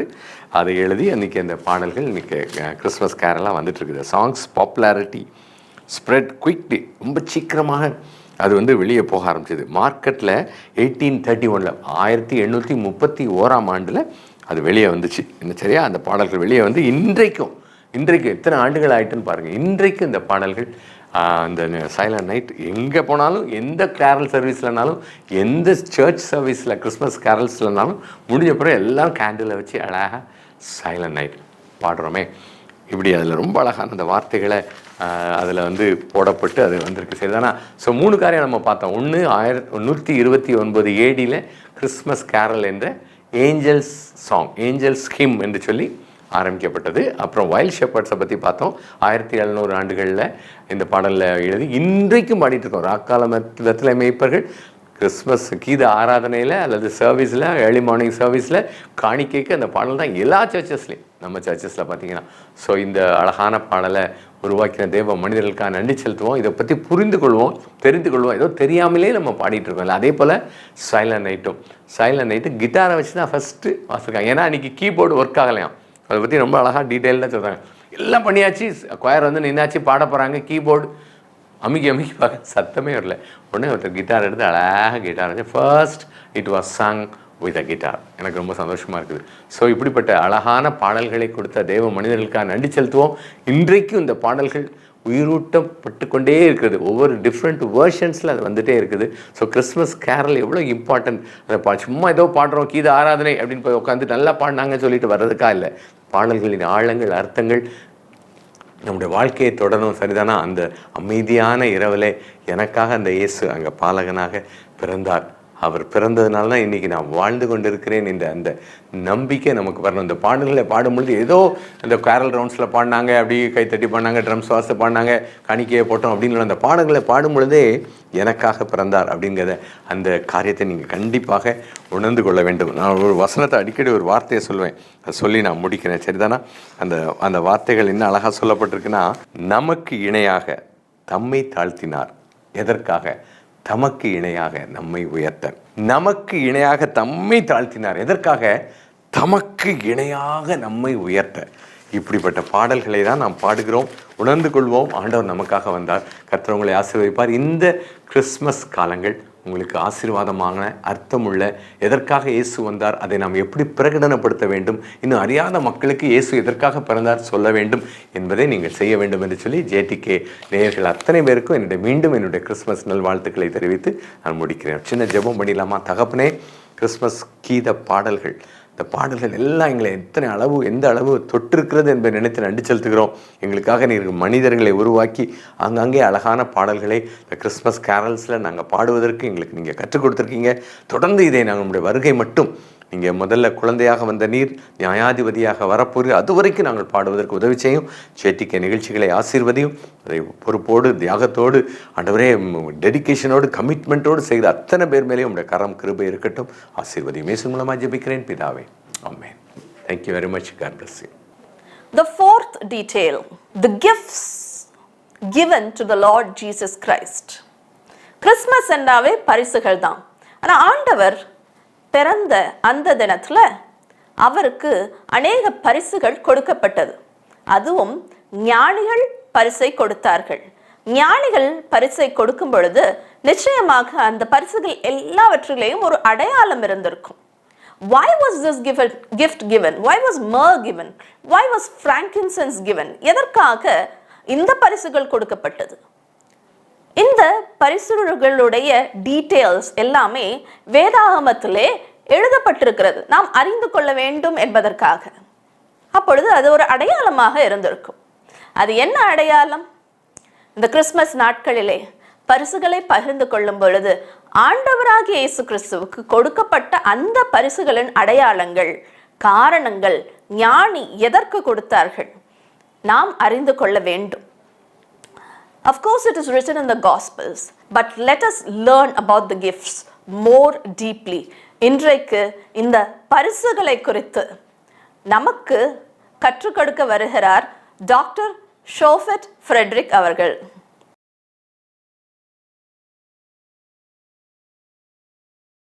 சிங்காசனத்தில் வீற்றிருக்கும் கர்த்தராகிய இயேசு கிறிஸ்துவின் நாமத்தில் உங்கள் அனைவருக்கும் அன்பின் வாழ்த்துக்கள். வேதாகமத்தில் கொடுக்கப்பட்டிருக்கிற முதல் நற்செய்தி என்ன தெரியுமா? ஆதியாகமம் 3ஆம் அதிகாரம் 15ஆம் வசனத்திலே மேசியா பூமியிலே பிறப்பார் என்கிற நற்செய்தி வேதாகமத்தின் முதல் நற்செய்தியாக இருக்கிறது. இந்த வசனம் வேதாகமத்தின் அஸ்திபார வசனமாக கூறுகிறார்கள். இந்த காலத்திலிருந்து இஸ்ரவேல் ஜனங்கள் அனைவருக்கும் தெரியும், மேசியா என்கிறவர் பூமிக்கு வருவார், அவர் ராஜாதி ராஜாவாக வருவார், எல்லாவற்றின் மேலும் ஆளுகை செய்வதற்காக அவர் வருவார் என்பது நன்கு தெரியும். கிட்டத்தட்ட 4000 ஆண்டுகள் ஆகிவிட்டது. 4000 ஆண்டுகள் கழித்து மேசியாவாக இயேசு பூமியிலே பிறந்திருக்கிறார். ஆனால் இயேசு பிறந்த அந்த நாளிலே ஒருவருக்கும் தெரியவில்லை ஒரு மேசியா என்று. பெத்லெஹேமில் இருக்கிற யாருக்கும் தெரியவில்லை. எருசலேமில் இருந்த வேத பண்டிதர்கள் ஒருத்தருக்கும் தெரியவில்லை. வேதாகமத்தையே படித்துக் கொண்டிருக்கும் பரிசேயர் சதுசேயர் ஒருவர் கூட கண்டுபிடிக்கவில்லை இயேசு அந்த நாளிலே பிறந்திருக்கிறார் என்று. ஆனால் மிகுந்த அதிசயமான காரியம் என்னவென்றால், தூர தேசத்தில் இருந்த சாஸ்திரிகள் இஸ்ரவேலின் ராஜா பிறந்திருக்கிறார் என்பதை கண்டுபிடித்து விட்டார்கள். எப்படி கண்டுபிடித்தார்கள்? ஒரு நட்சத்திரம் வானிலே தோன்றினது. அந்த நட்சத்திரம் இயேசு கிறிஸ்துவின் பிறப்பை குறித்து எழுதப்பட்ட ஒரு நட்சத்திரமாய் இருக்கிறது. அந்த நட்சத்திரத்துக்கு பேர் பெத்லெஹேம் ஸ்டார் என்று அழைக்கிறார்கள். அந்த நட்சத்திரம் வானிலே தோன்றினது என்றால் பூமியிலே ராஜாவாக மேசியா பிறந்திருப்பார் என்று ஏற்கனவே எழுதப்பட்டிருக்கிறது. இந்த எழுதப்பட்ட சுருள்கள் பாபிலோனிலே இருந்தது என்று சொல்லுகிறார்கள். இந்த சுருள்களை ஒருவேளை தானியேலே எழுதி வைத்திருக்கலாம் என்றும் சொல்லுகிறார்கள். இந்த சுருள்கள் இருந்தது. அந்த சுருள்களை வாசித்து அவர்கள் கற்றுக்கொண்டார்கள். வாசித்து கற்றுக்கொண்ட அந்த சாஸ்திரிகள் வான மண்டலங்களை பார்த்து கொண்டிருக்கும் பொழுது திடீரென்று ஒரு நாள் அந்த பெத்லெஹேம் ஸ்டார் உதயமானது. அதை பார்த்தவுடன் மிகுந்த மகிழ்ச்சியிலே சந்தோஷத்தோடு கழித்து அதை பார்த்துவிட்டு வீட்டுக்கு திரும்பவில்லை. அவர்கள் அங்கிருந்து கிளம்பி இந்த ராஜாவை பார்க்கும்படியாக வந்தார்கள். ஒருவேளை நீங்களும் நானும் அந்த இடத்துல இருந்திருந்தோம் அப்படின்னா அதை பார்த்துட்டு ரொம்ப சந்தோஷப்பட்டு, நம்ம படிச்சது கரெக்டா இருக்குது பத்தியா அப்படின்னு சொல்லிட்டு நம்ம வீட்டுக்குள்ள வந்திருப்போம். நம்முடைய காரியங்களை செய்யும்படியாக சென்றிருப்போம். ஆனால் வெகு தொலைவிலே இருந்த சாஸ்திரிகள் அந்த நட்சத்திரத்தை பார்த்தவுடன் அவர்கள் கிளம்பி அவர்கள் இந்த ராஜாவை தேடி வந்தார்கள். எங்கு செல்வோம் என்று அவர்களுக்கு தெரியாது, எவ்வளவு தூரம் என்று அவர்களுக்கு தெரியாது, அவர்கள் பயணம் சரியாக இருக்குமா என்று தெரியாது, அவர்கள் பயணித்த அவர்கள் திரும்பி வருவார்களா என்றும் அவர்களுக்கு தெரியாது. ஆனால் அவர்கள் மிகுந்த ஆர்வத்தோடு உலகத்தின் ராஜாதி ராஜாவாகிய மேசியா பிறக்கிறதை பார்க்கும்படியாக அவர் வந்தார்கள். அவர்கள் வந்தது சரியான இடத்துக்கு வந்தார்கள். ஏனென்றால் ராஜாவாக இருக்க வேண்டும் என்றால் அவர் கண்டிப்பாக அரண்மனையில் தான் பிறந்திருக்க வேண்டும். அரண்மனையிலே பிறந்திருக்க வேண்டும் என்று அவர்கள் நினைத்ததினாலே சரியாக நேராக எருசலேமுக்கு சென்றார்கள். அரண்மனைக்கு சென்ற போதுதான் அவர்களுக்கு தெரிந்தது அங்கு மேசியா இல்லை என்று அவர்களுக்கு தெரிந்தது. அங்கே கூட இருந்த பரிசேயர்கள் சதுசேயர்கள் உடனே சுருள்களை விரித்து அவர் பெத்லெஹேமிலே பிறப்பார் என்று அவர்களுக்கு சொன்னார்கள். பெத்லெஹேமிலே பிறப்பார் என்று சொன்னவுடன் அவர்கள் என்ன செய்திருக்க வேண்டும்? பெத்லெஹேம் எங்க இருக்குன்னு எனக்கு தெரியும், பக்கத்துல தான் இருக்குது, வாங்க எல்லாரும் சேர்ந்து போகலாம் அப்படின்னு சொல்லி ஒரு பெரிய கூட்டத்தை எழுப்பி சாஸ்திரிகள், ராஜாக்கள், ஊர் ஜனங்கள், வேதபாரர்கள், சதுசேயர்கள் என்று எல்லாரும் கிளம்பி சென்றிருக்கலாம். ஆனால் அவர்களை மாத்திரம் அனுப்பி விட்டார்கள். மேசியாக்காக காத்து கொண்டிருந்த ஜனங்கள், பல காலங்களாக காத்து கொண்டிருந்த ஜனங்கள், மேசியா இங்கு பிறப்பார் என்று தெரிந்திருந்தும் அவர்கள் அந்த சாஸ்திரிகளை நீங்களே போய் பார்த்துக் கொள்ளுங்கள் என்று அனுப்பிவிட்டார்கள். எவ்வளவு ஒரு பரிதாபமான காரியம். ஆனால் ஏரோது ஒரு விஷயம் செய்கிறான், தனியாக கூப்பிடுகிறான். அவன் என்ன சொல்லுகிறான்? நீங்கள் பார்த்துவிட்டு என்னிடத்தில் வாருங்கள், நானும் வந்து அந்த ராஜாவை தொழுது கொள்கிறேன் என்று மனதிலே வேறு எண்ணங்களை வைத்துக் கொண்டு அவன் சொல்லுகிறான். அவன் கொல்ல வேண்டும் என்கிற எண்ணம் உள்ளவனாய் இருக்கிறான் என்பதை சொப்பனத்திலே அவர்கள் திரும்பி செல்லும் பொழுது சாஸ்திரிகள் அறிந்து அவர்கள் வேறு வழியாய் செல்லுகிறார்கள். உடனே ஏரோது கோபமடைந்து என்ன செய்கிறான்? 2 வயதுக்கு உட்பட்ட எல்லா குழந்தைகளையும் அவன் அழிக்கின்றான். இதன் மூலமாக என்ன சொல்லுகிறார்கள் என்றால், ஒருவேளை சாஸ்திரிகள் அவர்கள் நட்சத்திரத்தை பார்த்த நாளிலிருந்து இயேசுவை பார்த்த அந்த நாள் வரைக்கும் என்று கணக்கிட்டால் கிட்டத்தட்ட 2 ஆண்டுகள் கூட இருக்கக்கூடும். இல்லாவிட்டால் ஏரோது 2 வயதுக்கு உட்பட்ட பிள்ளைகளை கொண்டிருக்க மாட்டானே என்று சொல்லுகிறார்கள். ஒருவேளை இயேசுக்கு 2 வயதா இருந்திருக்கலாமோ என்கிற ஒரு எண்ணம் சில ஆராய்ச்சியாளர்களுக்கு இருக்கிறது. இன்னொரு ஒரு காரியமும் சொல்லப்படுகிறது. ஏரோது அநேக குழந்தைகளை கொல்லவில்லை, கிட்டத்தட்ட 30 to 35 குழந்தைகளை தான் கொண்டான் என்றும் சொல்லப்படுகிறது. சரி போகட்டும். இந்த சாஸ்திரிகளை குறித்து சில காரியங்களை நாம் கற்றுக்கொள்ள வேண்டும். சாஸ்திரிகள் வந்தார்கள் என்று நமக்கு தெரியும். இவர்கள் யாராக இருக்கக்கூடும் என்று அநேக ஆராய்ச்சிகள் செய்யப்பட்டிருக்கிறது. ஒருவேளை இந்த சாஸ்திரிகள் ராஜாக்களாய் இருக்கக்கூடும் என்று சொல்லுகிறார்கள். இல்லாவிட்டால் அவர்கள் இவ்வளவு தூரம் கிளம்பி வருகிறதுக்கான வாய்ப்புகள் இல்லை. என்னவென்றால் அந்த காலத்திலே பயணங்கள் என்பது சாதாரண ஒரு விஷயம் அல்ல, எளிதாக எடுக்கக்கூடிய ஒரு விஷயம் அல்ல. அதற்காக பெரும் பண செலவு வேண்டும். அவர்களுக்கு அதற்கான ஒட்டகங்களும் அதற்கான காரியங்களும் அவர்களுக்கு தேவை. ஆகவே இவர்கள் ராஜாக்களாய் இருக்கிறதுக்கு வாய்ப்புள்ளது என்று சொல்லுகிறார்கள். மிகவும் முக்கியமான கேள்வி இதில் என்னவென்றால், எத்தனை சாஸ்திரிகள் வந்தார்கள்? இந்த கேள்விக்கான பதிலும் மிகப்பெரிய ஒரு பதிலாக இருக்கிறது. 3 சாஸ்திரிகள் வந்தார்கள் என்கிற ஒரு கூற்று மிகுந்த பிரமாண்டமான ஒரு கூற்றாக இருக்கிறது. எப்படி 3 சாஸ்திரிகள் வந்தார்கள் என்று தெரிந்தது? வேதாகமத்திலே 3 சாஸ்திரிகள் வந்தார்கள் என்று எழுதப்படவில்லை. அவர்கள் 3 பரிசுகளை கொடுத்தார்கள். ஆகவே வந்தவர்கள் 3ஆக தான் இருக்க வேண்டும். ஒவ்வொருத்தரும் ஒவ்வொரு பரிசை தூக்கி கொண்டு வந்தார்கள் என்றும் எண்ணிக்கொள்கிறோம். ஆனால் 3க்கு மேற்பட்ட சாஸ்திரிகள் இருக்கக்கூடும் என்று அநேகர் சொல்லுகிறார்கள். சரியாக 3 பேர் தான் வந்தார்கள் என்கிற ஆதாரங்கள் வேதாகமத்திலே கொடுக்கப்படவில்லை. ஒருவேளை 4ஆக இருக்கலாம், ஒருவேளை பல சாஸ்திரிகள் சேர்ந்திருந்து அவர்கள் வந்திருக்க கூடும் என்று கூட சொல்லுகிறார்கள். ஒருவேளை வந்த சாஸ்திரிகள் ராஜாக்களாய் இருக்க கூடுமானால் அவர்களோடு சேர்ந்து படைகளும் அவர்களுக்கு சேவை செய்யும்படியாக அவர்களோடு சேர்ந்து அநேகராக கூட வந்திருக்கலாம் என்று சொல்லுகிறார்கள்.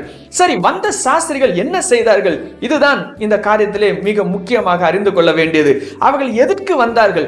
வந்து இதுதான் மேசியா என்று பார்த்துவிட்டு செல்ல வந்தார்களா? இதுதான் ராஜா என்று அறிக்கை பண்ணுவதற்காக அவர் வந்தார்களா? அவர்கள் என்ன நோக்கத்துக்காக வந்தார்கள்? ஒரு சிறு குழந்தையை பார்க்கும்படியாக வந்திருக்கிறார்கள். வந்து சாக்லேட்டோ இல்லாட்டி ஏதோ கொடுத்துட்டு போகிறதுக்காக வந்தார்களா? எதற்காக அவர்கள் வந்தார்கள்? வேதாகமத்திலே தெளிவாக எழுதப்பட்டிருக்கிறது. மத்தேயு 2ஆம் அதிகாரம் 11ஆம் வசனத்திலே அவர்கள் அந்த வீட்டுக்குள் பிரவேசித்து பிள்ளையையும் அதன் தாயாய மரியாளையும் கண்டு சாஷ்டாங்கமாய் விழுந்து அதை பணிந்து கொண்டு தங்கள் பொக்கிஷங்களை திறந்து பொன்னையும் தூப வர்க்கத்தையும் வெள்ளை போலத்தையும் அதற்கு காணிக்கையாக வைத்தார்கள் என்று எழுதப்பட்டிருக்கிறது. சாஸ்திரிகளும் அவர்கள் பொக்கிஷங்களும் என்று நாம் யோசிக்கும் பொழுது நம்மளுக்கு மேன்மையாக தோன்ற வேண்டிய காரியம் என்னவென்றால், அவர்கள் பணிந்து கொள்ளும்படியாக வந்தார்கள். They came to worship the King of Kings and the Lord of Lords. இது மிகவும் வினோதமான ஆச்சரியமான ஒரு விஷயம். ஏனென்றால் ஆராதனை என்பது சாதாரண ஒரு மனிதனுக்கு கொடுக்க முடியாது. ஆராதனை என்கிறது கண்டிப்பாக தேவனுக்கு மாத்திரம்தான் கொடுக்க வேண்டும். இது யாவரும் அறிந்த பிரமாணமாக இருக்கிறது. இதுல மிகுந்த ஆச்சரியம் என்னவென்றால், புறஜாதிகளாய் இருந்த இந்த சாஸ்திரிகள் ஆராதிப்பதற்கு சரியான பொருட்களை அவர்கள் எடுத்துக்கொண்டு வந்தார்கள். இஸ்ரவேலின் பிரமாணத்தின்படி ஆராதிப்பதற்கு என்னென்ன பொருள் உபயோகிக்க வேண்டும் என்று இந்த சாஸ்திரிகளுக்கு சரியாக தெரிந்திருக்கிறது. அவர்கள் சரியாக பொன், தூபவர்க்கம், வெள்ளை போலம் என்கிற பரிசுத்த அபிஷேக தைலத்தை அவர்கள் கொண்டு வந்தார்கள். இந்த பரிசுத்த அபிஷேக தைலம் வேதாகமத்திலே எழுதப்பட்டிருக்கிறது. யாத்திராகமம் 30ஆம் அதிகாரம் 31ஆம் வசனத்திலிருந்து 37ஆம் வசனம் வரைக்கும் இவைகள் எழுதப்பட்டிருக்கிறது. இந்த பரிசுத்த அபிஷேக தைலம் வெறும் ஆசாரியரும் பிரதான ஆசாரியர் மாத்திரம் ஆலயத்திலே மாத்திரம் உபயோகிப்பதற்கு அனுமதிக்கப்பட்டிருக்கிறது. எந்த இஸ்ரவேலர்களும் இதை உபயோகிக்க கூடாது என்று தெளிவாக எழுதப்பட்டிருக்கிறது. யாத்திராகமம் 30ஆம் அதிகாரம் 31ஆம் வசனத்திலே இஸ்ரவேல் புத்திரரோடு நீ பேசி சொல்ல வேண்டியதாவது, உங்கள் தலைமுறை தோறும் இது எனக்குரிய பரிசுத்த அபிஷேக தைலமாய் இருக்க வேண்டும். இது மனுஷருடைய சரீரத்தின் மேல் வார்ப்பிக்கலாகாது. இது செய்யப்பட்ட முறைமையின்படி அவர்கள் வேறொரு தைலத்தை செய்யவும் கூடாது. இது பரிசுத்தமானது. இது உங்களுக்கு பரிசுத்தமாய் இருப்பதாக. இந்த முறைமையின்படி தைல கூட்டுகிறவனும் அதில் எடுத்து அந்நியன் மேல் வார்ப்பிக்கிறவனும் தன் ஜனத்தில் இராதபடி அற்புண்டு போக கடவன் என்று சொல் என்று எழுதப்பட்டிருக்கிறது. வேதாகமத்திலே தெளிவாக எழுதப்பட்டிருக்கிறது. எந்த ஒரு மனிதனும் இன்னொரு மனிதன் மேல் இந்த தைலத்தை, அபிஷேக தைலத்தை உபயோகிக்க கூடாது என்று எழுதப்பட்டிருக்கிறது. மேலும் வாசிக்கிறேன், கேளுங்கள். 37ஆம் வசனத்திலே இந்த தூப வர்க்கத்தை நீ செய்ய வேண்டிய முறைமையின்படி உங்களுக்காக செய்து கொள்ளலாகாது. இது கர்த்தருக்கென்று உனக்கு பரிசுத்தமாய் இருப்பதாக. இதற்கு ஒப்பானதை முகருகிறதற்காக செய்கிறவன் தன் ஜனத்தில் இராதபடி அற்புண்டு போக கடவன் என்றார் என்று எழுதப்பட்டிருக்கிறது. இந்த அபிஷேக தைலத்தை வேறு யாரும் உபயோகிக்க கூடாது. எந்த மனிதனும் உபயோகிக்க கூடாது. எந்த மனிதனும் இன்னொரு மனிதனுக்கு பரிசாக கொடுக்க கூடாது. ஏனென்றால் இது அபிஷேக தைலம். தேவன் இப்படிதான் செய்ய வேண்டும் என்று சொல்லப்பட்டிருக்கிற அபிஷேக தைலம். இந்த அபிஷேக தைலம் வெறும் தேவனுக்கு மாத்திரம்தான் கொடுக்க வேண்டும். அதுவும் பிரதான ஆசாரியர் மகா பரிசுத்த ஸ்தலத்திலே மாத்திரம்தான் கொடுக்க வேண்டும். இது மிகவும் ஆச்சரியமான ஒரு விஷயம். பிரதான ஆசாரியர் மகா பரிசுத்த ஸ்தலத்திலே தேவனுக்கு கொடுக்கிற அபிஷேக தைலத்தை இந்த சாஸ்திரிகள் இயேசுவுக்கு கொடுத்தார்கள். என்ன அழகான ஒரு காரியம், இவர்தான் மேசியா என்று சாஸ்திரிகள் அறிவிக்கிறார்கள் இஸ்ரவேலர்களுக்கு. இவர்தான் தொழுது கொள்ளப்படக்கூடிய தெய்வம் என்று சாஸ்திரிகள் வெளியே அறிவிக்கிறார்கள். அவர்கள் சரியாக தேவனை அவர்கள் தொழுது கொள்ளுகிறார்கள். அவர் தேவன் என்று அவர்கள் சொல்லுகிறார்கள். அவர் கிறிஸ்து என்று அவர்கள் சொல்லுகிறார்கள். அவர் மேசியா என்று அவர்கள் அறிவிக்கிறார்கள். அவர் பிரதான ஆசாரியர் என்று அறிவிக்கிறார்கள். உலகத்தின் பாவத்தை சுமந்து தீர்க்க வந்தவர் என்று அறிவிக்கிறார்கள்.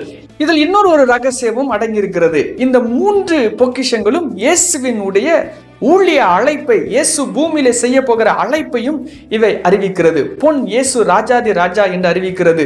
தூபவர்க்கம் இயேசு கிறிஸ்து மகா பிரதான ஆசாரியர் என்று அறிவிக்கிறது. வெள்ளைப்போளம் இயேசுவானவர் நமக்காக சிலுவையிலே பாடுபட்டு மரித்து அடக்கம் பண்ணப்பட்டு உயிர்த்தெழுவார் என்கிற இயேசுவின் பூமியின் ஊழிய பிரயாணத்தை அவை அறிவிக்கிறது.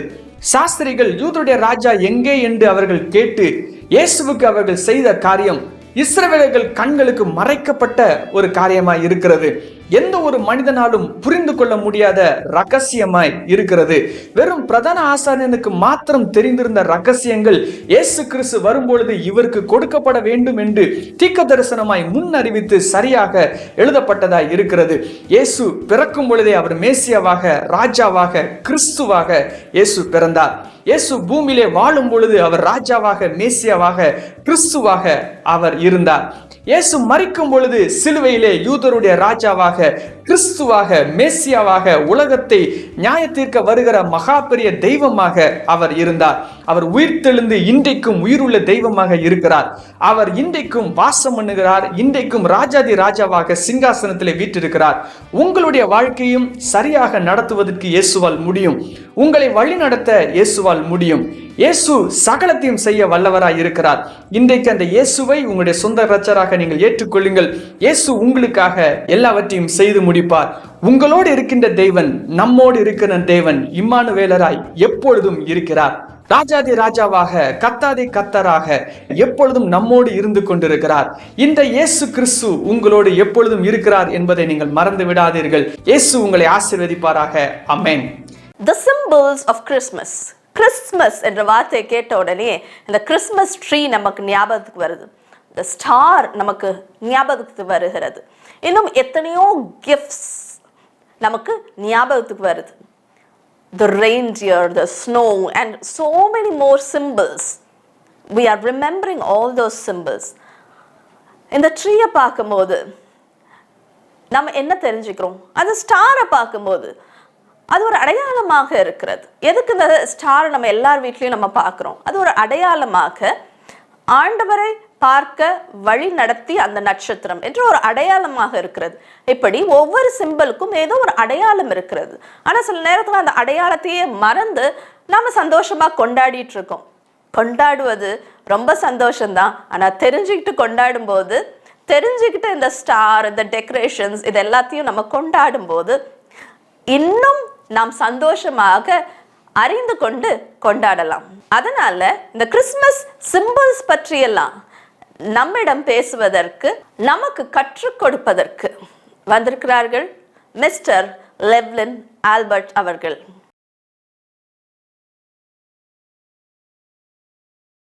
ஜேடிகே டிவி நேயர்கள் அனைவருக்கும் கர்த்தராகிய இயேசு கிறிஸ்துவின் நாமத்தினாலே கிறிஸ்மஸ் வாழ்த்துக்களை தெரிவித்துக் கொள்கிறேன். இந்த வாய்ப்பினை கொடுத்த ஜேடிகே டிவிக்கு என்னுடைய மனம் நிறைந்த நன்றிகளை தெரிவித்துக் கொள்கிறேன். கிறிஸ்மஸ் என்றாலே இயேசு கிறிஸ்து இந்த உலகத்தில் பிறந்ததை கொண்டாடுவது தான் கிறிஸ்மஸாக இருக்கிறது இல்லையா? வேதாகமத்தில் கிறிஸ்மஸ் கொண்டாடுவதற்கு எந்த குறிப்புமே இல்லை என்று சிலர் கிறிஸ்மஸ் பண்டிகையை கொண்டாடுகிறது இல்லை. ஆனால் இயேசு கிறிஸ்து இந்த உலகத்தில் பிறந்ததை கொண்டாடுவது ஒரு விசேஷத்த விதமான ஒரு பண்டிகையாக கொண்டாடுவதை நம்ம கொண்டாட வேண்டியதாக இருக்கிறது. அதிலும் முக்கியமானது இயேசு கிறிஸ்து எதற்காக பிறந்தார், அதை நம்ம உணர்ந்து கொண்டாடும் பொழுது அது மிகவும் ஆவிக்குரிய ஒரு ஆசீர்வாதமாக நம்மளுடைய வாழ்க்கையில் காணப்படுகிறது. இன்று கிறிஸ்மஸை பற்றி ஒரு 3 காரியங்களை குறித்து நான் உங்கள் மத்தியில் நான் பேச விரும்புகிறேன். அந்த 3 அடையாளங்கள் என்னென்ன, கிறிஸ்மஸ் அடையாளங்கள் ஆர் கிறிஸ்மஸ் சிம்பிள்ஸ் என்னென்ன என்பதை சொல்லி நான் அதை எப்படி நம்ம இயேசுவுடன் இணைக்கிறது என்பதை குறித்து நான் பேச விரும்புகிறேன். முதலாவது அடையாளமாக பரிசுகள் இல்லதுன்னா கிஃப்ட்ஸ். கிஃப்ட்ஸ். கிறிஸ்மஸில் நம்ம எல்லாருக்கும் கிஃப்ட்ஸ் கொடுப்போம். நம்மளுடைய ஃப்ரெண்ட்ஸ் அண்ட் ஃபேமிலிஸ்க்கு கிஃப்ட்ஸ் கொடுப்போம், நம்மளுடைய ரிலேட்டிவ்ஸ்க்கு கிஃப்ட்ஸ் கொடுப்போம். அது மாதிரி ஒன்றுமே இல்லாதவங்களுக்கு நம்ம ஆடைகளை கொடுப்போம், வெகுமதிகளை கொடுப்போம். அதிலும் முக்கியமாக நம்ம பார்க்கும் பொழுது, அது கொடுக்கும் பொழுது நம்மளுக்கு அதிக சந்தோஷம் உண்டாகும் இல்லையா? அதே போல் நம்ம வேதத்தில் பார்க்குறோம், சாஸ்திரிகள் இயேசுவுக்கு பிறந்த பொழுது அவர்களுக்கு பரிசுகளை கொண்டு வந்தார்கள். பொன், வெள்ளை போலும், தூபவர்க்கம் ஆகிய பரிசுகளை அவங்க கொண்டு வந்தாங்க, அந்த கிஃப்ட்ஸை கொண்டு வந்தாங்க என்பதை நம்ம பார்த்தோம். மத்தேயு 2:11 நம்ம பார்க்கிறோம். ஆனால் இந்த எல்லா பரிசை காட்டிலும் மிக முக்கியமான ஒரு பரிசு தேவன் நம்மளுக்கு கொடுத்திருக்கிறார். அது யாரு? ஏசு கிறிஸ்து. ஏசு கிறிஸ்து நமக்காக ஒரு பெரிய பரிசாக தேவன் நம்மளுக்கு கொடுத்திருக்கிறார். நம்மளுக்கு எல்லாருக்கும் ஒரு தெரிஞ்ச வசனம் இருக்குது. யோவான் 3:16 நம்ம பார்க்கிறோம், தேவன் தம்முடைய ஒரே பேரான குமாரனை விசுவாசிக்கிறவன் எவனோ அவன் கெட்டு போகாமல் நித்திய ஜீவனை அடையும்படிக்கு அவரை தந்தருளி இவ்வளவாய் உலகத்தில் அன்பு கூர்ந்தார். ஏசு கிறிஸ்து இந்த உலகத்தில் பிறந்ததன் மூலமாக நம்மளுக்கு ரட்சிப்பு மாத்திரம் கிடைக்கவில்லை, நம்மளுக்கு ஒரு இரட்சகர் பிறந்திருக்கிறார், நம்மளுக்கு ஒரு இரட்சகர் கொடுக்கப்பட்டிருக்கிறார். அடிமைத்தனத்திலிருந்து விடுதலை மாத்திரம் கிடைக்கவில்லை, விடுவிப்பவர் நம்மளுக்கு ஒரு பரிசாக கொடுக்கப்பட்டிருக்கிறார். வியாதியிலிருந்து சுகம் மாத்திரம் கிடைக்கல, வியாதியில் சுகப்படுத்துகிற தேவன் நம்மளுக்கு பரிசாக கொடுக்கப்பட்டிருக்கிறார். நம்மளுடைய வாழ்க்கையில சமாதானம் மட்டும் கிடைக்கவில்லை, சமாதான பிரபுவாகிய இயேசு கிறிஸ்து நமக்கு பரிசாக கொடுக்கப்பட்டிருக்கிறார். இயேசு கிறிஸ்துவின் பிறப்பு மனு குலத்துக்கு ஒரு பெரிய ஒரு ஆசீர்வாதமாக இருக்குது என்பதில் சந்தேகமே இல்லை. God didn't just give us presents or gifts, but he gave us his presence. தேவாதி தேவன் நம்மளுக்கு இந்த அருமையான அற்புதமான பரிசை மாத்திரம் தரல, ஆனா ஆண்டவருடைய பிரசன்னத்தை பரிசுத்த ஆவியானவர் மூலமாக நம்மளுக்கு கொடுத்திருக்கிறார். தேவன் நமக்கு ஒரு இரட்சகரை இந்த நாளிலே கொடுத்திருக்கிறார். இந்த அற்புத இரட்சகரை நம்ம ஒவ்வொருவரும் பரிசு பெற்று இருக்க வேண்டும் என்பதே என்னுடைய ஆசை. உங்கள் வாழ்க்கையில் இந்த இரட்சகரை நீங்கள் பரிசாக பெற்றிருக்கிறீர்களா என்பதை நீங்கள் நினச்சி பாருங்கள். ஒருவேளை உங்களுக்கு கிஃப்ட்ஸ் யாருமே கொடுக்காம இருக்கலாம், ஆனால் தேவன் கொடுத்த இந்த பரிசை, இயேசு கிறிஸ்துவை நீங்கள் எக்ஸ்பீரியன்ஸ் பண்ணியிருக்கீங்களா? Have you open this gift? இந்த கிஃப்டை நீங்கள் பிரித்து பார்த்துருக்கீங்களா? ஒருவேளை நீங்கள் நினச்சி பார்க்கலாம். நான் விசுவாசிக்கிறேன், இயேசு கிறிஸ்து உங்கள் வாழ்க்கையில் பரிசாக வரும் பொழுது உங்கள் வாழ்க்கை அற்புதமாக மாறும் என்பதில் சந்தேகமே இல்லை. ரெண்டாவது முக்கியமான அடையாளமாக ஸ்டார், நட்சத்திரத்தை குறித்து நம்ம பார்க்கலாம். What is star? நம்ம கிறிஸ்மஸ் ஸ்டார்ஸ் எல்லார் வீட்லேயும் இருக்கும் இல்லையா? ஃப்ரண்ட்டில் நம்ம டெக்கரேட் பண்ணுவோம். சிலர் வீட்டிலலாம் கலர் கலராக மல்டி கலரில் ஸ்டார்ஸ் தொங்க விட்டுருப்பாங்க. ஆனால் வேதாகமத்தில் கிறிஸ்மஸ் ஸ்டார் பற்றி என்ன சொல்லுகிறது? இதற்கு எடுத்துக்காட்டாக மத்தேயு 2:1-2 வசனத்தை வாசிக்கலாம். நான் வாசிக்கிறேன். ஏரோது ராஜாவின் நாட்களிலே யூதேயாவில் உள்ள பெத்லகேமிலே இயேசு பிறந்த பொழுது கிழக்கிலே இருந்து சாஸ்திரிகள் எருசலேமுக்கு வந்து, யூதருக்கு ராஜாவாக பிறந்திருக்கிறவர் எங்கே? கிழக்கிலே அவருடைய நட்சத்திரத்தை கண்டு அவரை பணிந்து கொள்ள வந்தோம் என்றார்கள். இயேசு பிறந்த பொழுது கிழக்கிலே இருந்து சாஸ்திரிகள் வந்தாங்க. அவங்க ஒரு நட்சத்திரத்தை பின்தொடர்ந்து வந்தாங்க. அந்த நட்சத்திரம் எங்கே நின்றுச்சுன்னா எருசலேமுக்கு மேலே நின்றது. பாருங்க, இந்த சாஸ்திரிகள் அவர்களை பற்றி ரொம்ப டிஸ்கிரிப்ஷன், ரொம்ப விளக்கம் இல்லை. ஆனால் அவர்கள் தேவனை அறியாதவர்கள், நட்சத்திரத்தை பார்த்து வந்தவர்கள். அவர்களுக்கு உள்ள அந்த ஆர்வம், இரட்சகர் யூத ராஜனை நான் தொழுது கொள்ள வேண்டும் என்ற ஒரு ஆர்வம் அவர்களிடத்தில் இருந்தது.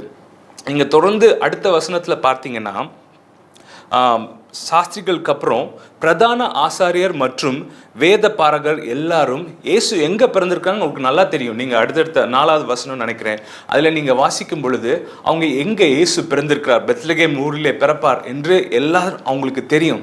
ஆனால் அவர்கள் பார்த்தீங்கன்னா இயேசுவை தொழுது கொள்ள வேண்டும், ஆராதிக்க வேண்டும் என்ற ஆர்வமே இல்லை. நம்ம கூட நிறைய நேரத்தில் அப்படி தானே இருக்கோம். நிறைய நேரத்தில் நம்ம வேத ஞானம் இருந்தால் போதும், சும்மா ஆலயத்துக்கு போனால் போதும், வேதத்தை ஏனோதானோன்னு படித்தா போதும் அப்படின்னு நம்ம இருக்கிறோம்.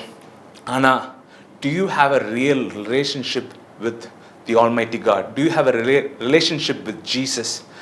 ஆண்டவர்கிட்ட ஒரு முக்கியமான ஒரு ஐக்கியம் உங்கள் வாழ்க்கையில் காணப்படுகிறதா என்பதை நீங்கள் நினச்சி பாருங்கள். அனுதினமும் தேவனை நீங்கள் தேட வேண்டும், அனுதினமும் தேவனை நீங்கள் நாட வேண்டும். அதற்கப்புறம் நீங்கள் பார்க்குறீங்கன்னா மத்தேயு 2:11 வாசிக்கிறோம், இவர்கள் எருசலேமை விட்டு வெளியே வந்தபோது அந்த நட்சத்திரத்தை கண்டு மிகுந்த சந்தோஷம் அடைந்தார்கள். ஹல்லேலூயா. அந்த நட்சத்திரம் பார்த்தீங்கன்னா அவர்கள் தேவன் பாலகனாக பிறந்த இயேசு கிறிஸ்து கிட்ட அவர்கள் சாஸ்திரிகளை கொண்டு சேர்த்தது என்று நம்ம வாசிக்கிறோம். அதனால தான் அவங்களுக்கு ஒரு மிகுந்த சந்தோஷம் உண்டாது. நான் விசுவாசிக்கிறேன், வேதம் நம்மளுக்கு இந்த நட்சத்திரமாக காணப்படுகிறது. எப்படி நான் சொல்கிறேன்னா, வேதம் நம்மளை தேவனிடத்தில் கொண்டு சேர்க்கிறது.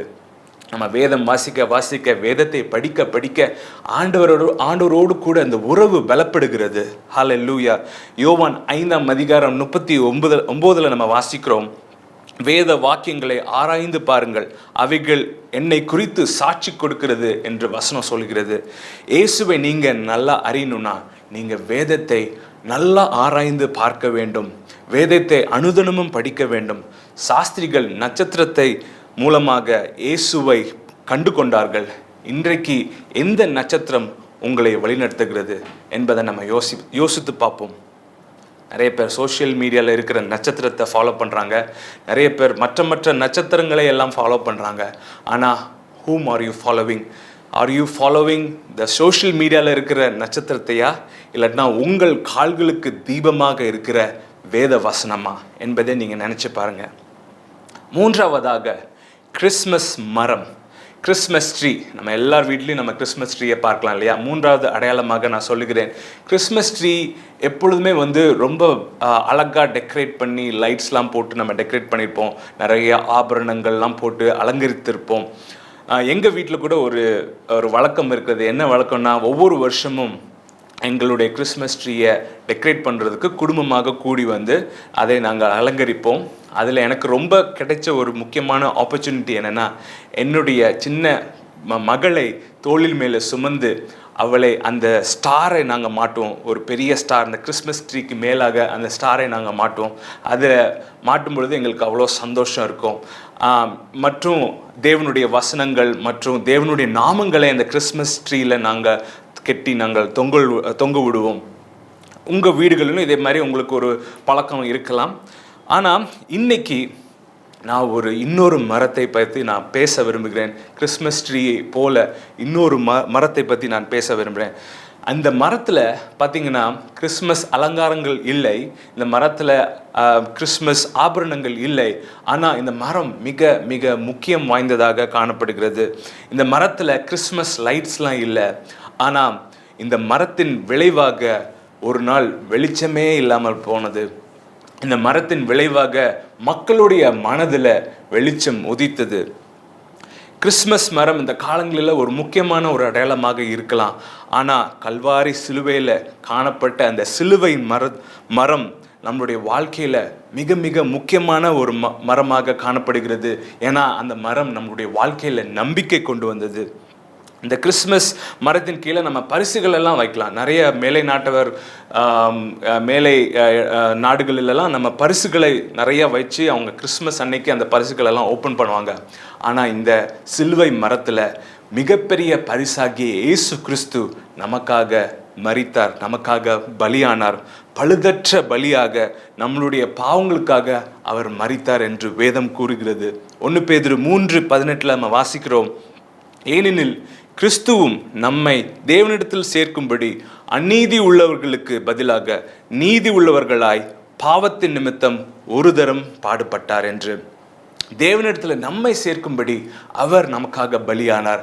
தேவனிடத்தில் நம்மை இணைக்கும்படி அவர் நமக்காக பாடுபட்டார் என்பதை நம்ம நினைவு கூற வேண்டும். இந்த கிறிஸ்மஸில் நம்ம ஒரு தீர்மானம் எடுப்போம். என்னதான் நம்ம கிறிஸ்மஸ் ட்ரீயை நம்ம டெக்கரேட் பண்ணாலும், என்னதான் நம்ம கிறிஸ்மஸ் ட்ரீயில் அழகான ஆபரணங்களை தொங்க விட்டாலும், நமக்காக சிலுவையில் ரத்தம் சிந்தின அந்த கல்வாரி சிலுவை மரத்தை நம்ம நோக்கி பார்ப்போம். அதில் நமக்காக மரித்த இயேசுவை நம்ம கண்ணோக்கி பார்ப்போம். சிலுவை மரத்தில் செய்த தியாகத்தின் விளைவாக வாழ்க்கையில் கிடைத்த விடுதலையை நம்ம நினைத்து பார்ப்போம். இது ரொம்ப ரொம்ப முக்கியம். கிறிஸ்மஸ் மரத்தை காட்டிலும் இந்த கல்வாரி மலையில் காணப்பட்ட சிலுவை மரம் மிகவும் முக்கியமானது. ஸோ இன்னைக்கு பார்த்தீங்கன்னா 3 அடையாளங்களை குறித்து நம்ம பார்த்தோம். முதலாவது கிஃப்ட்ஸ். இயேசு கிறிஸ்து நமக்கு கொடுக்கப்பட்ட ஒரு மிகப்பெரிய பரிசாக நம்ம இந்த நாட்களிலே எண்ண வேண்டும்.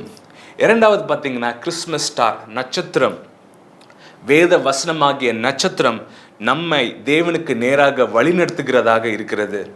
மூன்றாவது கிறிஸ்மஸ் ட்ரீ. இந்த கிறிஸ்மஸ் மரத்தை காட்டிலும் சிலுவை மரத்தில் நமக்காக மரித்து உயிரோடு எழும்பிய இயேசு கிறிஸ்துவை நாம் இந்த காலங்களிலே நினைவு கூற வேண்டும். God bless you and wish you a Merry Christmas. The beautiful details of Christmas. இந்த கொண்டாட்டத்தில் இந்த டீட்டெயில்ஸ் எல்லாம் டீட்டெயில்டாக நம்ம தெரிஞ்சுக்கிட்டு கொண்டாடும் போது இந்த கொண்டாட்டம் இன்னும் சந்தோஷமாக இருக்கும். ஒவ்வொரு வருடமும் கிறிஸ்மஸ் கொண்டாடும் போது ஆண்டவரை இன்னும் அதிகமாக அறிந்து கொள்வோம், இன்னும் சந்தோஷத்தோடு கொண்டாடுவோம். நம்மளுடைய உள்ளத்திலே இன்னும் அதிகமாக ஆண்டவர் நிறைந்திருப்பாராக. We wish you a very happy Christmas.